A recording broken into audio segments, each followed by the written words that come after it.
नमः गुरुभ्यो गुरुपादुकाभ्यो नमः परेभ्या परपादुकाभ्या आचार्य सिद्धेश्वर पादुकाभ्यो नमोस्तु सीतापति पादुकाभ्या।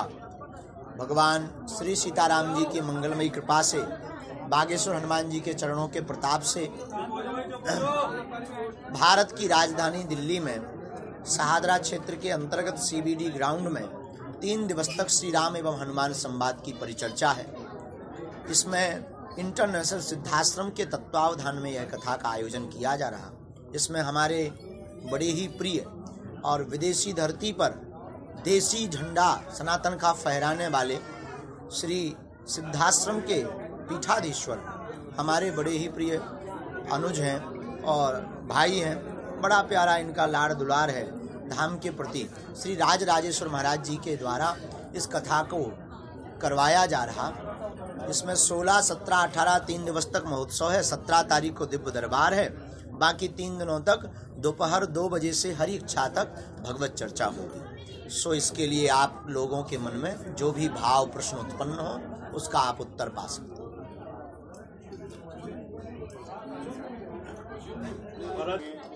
दिल्ली के लोग बड़े प्यारे, हम पूर्व में भी दिल्ली आ चुके हैं। कथा की हमने यहाँ की भावों को, भाव बड़ा प्रबल है। एक तो ठीक पास में वृंदावन है और हरिद्वार भी है, तो यहाँ के लोग बड़े भावुक हैं। पर लौकिक दृष्टि से अगर हमसे पूछें, अध्यात्म के अलावा लौकिक दृष्टि से पूछें तो वर्तमान दिल्ली प्रदूषण से जूझ रहा है और ये यहाँ के लिए बहुत ही घातक है।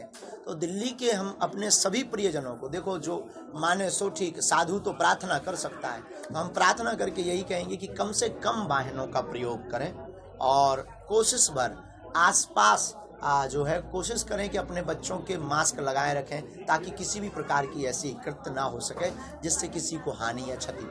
महाराज जी, इसके लिए किसको जिम्मेदार मानते हैं जिस तरीके से यहाँ प्रदूषण की आप बात वर्तमान में बढ़ते हुए संसाधन और नजदीक पर ये फैक्ट्रियाँ, प्रदूषित जगह जगह कचरा डालना और कुछ जो बीच में सुनने को मिलता, हम सत्य असत्य कुछ कह नहीं सकते, सुनने को मिलता है कि कई बार आसपास के खेतों की फसल जला दी जाती है, उसका धुआं भी आ जाता। तो ये कुल मिला जुला करके सब लोग जिम्मेदार हैं, सबको इस पर कार्य करना पड़े। आपको लगता है कि जो यहाँ की जो सरकार है वो इसको रोकने में फेल साबित हो रही है जिस तरीके से प्रदूषण बढ़ रहा है?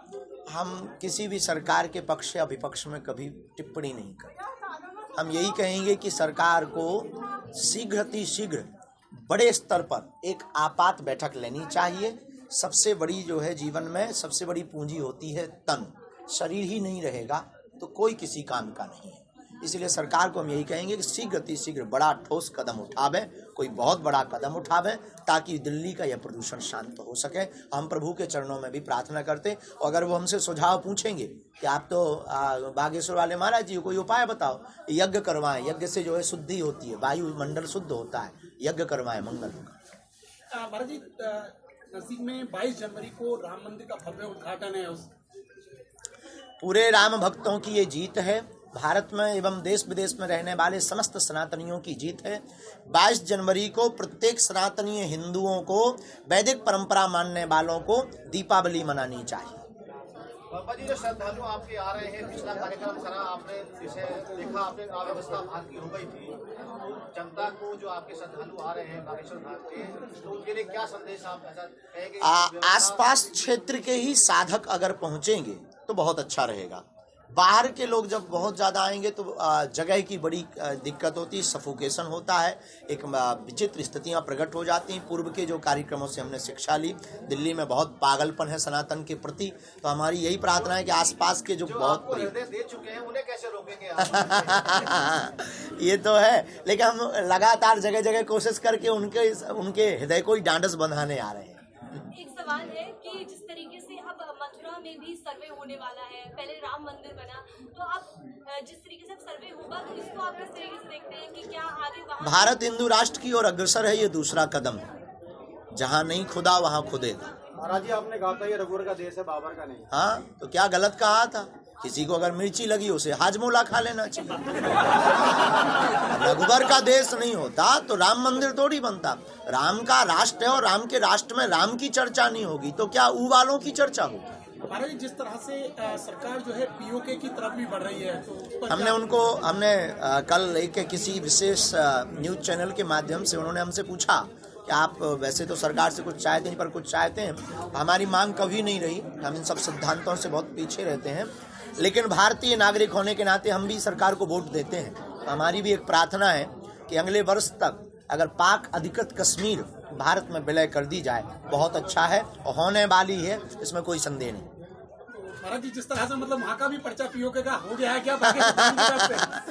होगी, तय है, समय जरूर लगेगा, होगी ये निश्चित। महाराज जी, आपने कहा कि आप किसी भी राजनीतिक पार्टी से नहीं है, लेकिन विपक्षी का कहना है कि आप भारतीय जनता पार्टी के लिए कहीं न कहीं। ये सिर्फ बातें हैं, खोखला।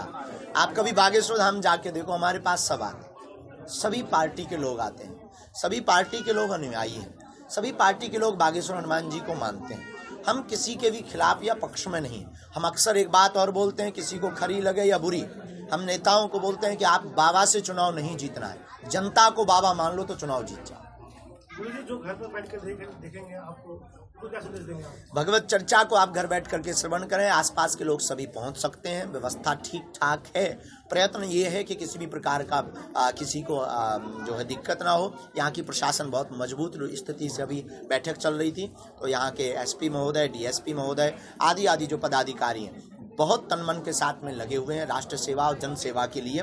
तो आप घर बैठे हुए लोग जो हैं वो भगवत चर्चा सायंकाल में संस्कार टीवी चैनल पर घर पर श्रवण करें, बागेश्वर धाम यूट्यूब चैनल पर श्रवण करें।